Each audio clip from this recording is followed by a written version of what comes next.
بسم الله الرحمن الرحیم د نورانی قاعده دریم سبق دی حروف مقطعات. حروف مقطعات د قرآن مجید د بعضی سورتو په سر کې راځي. کم وخت کې چې شاګرد دې ځای ته راورسېدی د امتحان پر طریقه باندې به د دغه حروف وغواړي چې راته ووایه. دی به دا هر حرف جلا جلا درته ووایي چې دا الف دی، دا لام دی، دا میم دی. پر دا طریقه باندې به دا ټول حروف مقطعات د ده څه واورې. وروسته چې د دا جیم واورېدل په دې کې درې شیان وروشه. یو مد وروشه، یو شد وروشه، یو دا تیره زور یعنی ولاړ زور، دا ولاړ زور وروشه. چې دا شد د زده کې د زده کړی نه دی، هلته خو د سین پیژندلی و. سین درې غاښونه درلوده، دلته شد هم درې غاښه لري. نو بیا به دی دا نه سره خطا کوي چې دا سین دی، نو شد به دی وپیژني. او مد خالی وروشه، مد ځایونه خو بیا وروسته راځي چې دی دلته وپیژني، بیا وروسته چې ځای رالی د ده به په یاد وي. او تیره زور یا ولاړ زور دا دلته وروشه مخته، بیا په مخ کې سبقانو کې به دته دغه یو اساني راغلی وي چې دا تیره زور ده پیژندلی وي.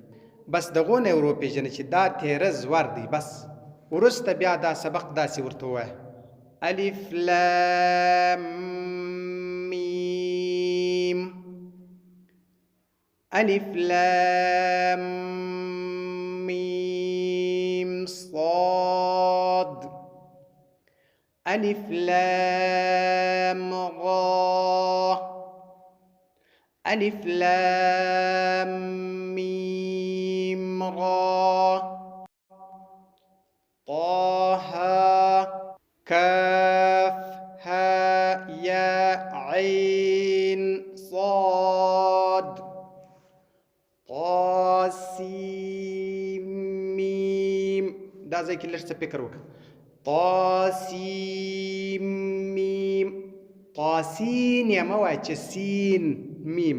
سین دغه نون دلته ختمیږي، په وینا کې نون ختمیږي. څنګه ویل کېږي؟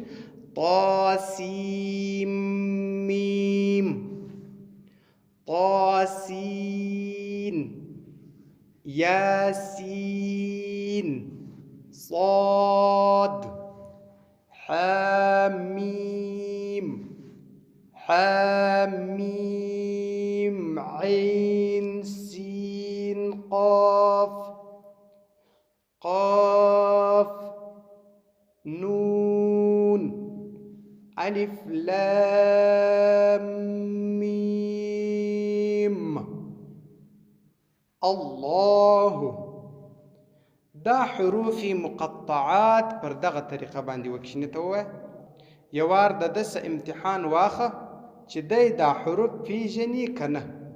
چې ده دا دغه درته وویل مکمل در دا ځا پورې، بیا وروسته دغه حروف پر دغه رقم باندې ورته ووایه. دا حروف مقطعات پر دا طریقه چې دی ورته وویل، بیا به نو وروسته د ده ته اساني راځي د سبقانو.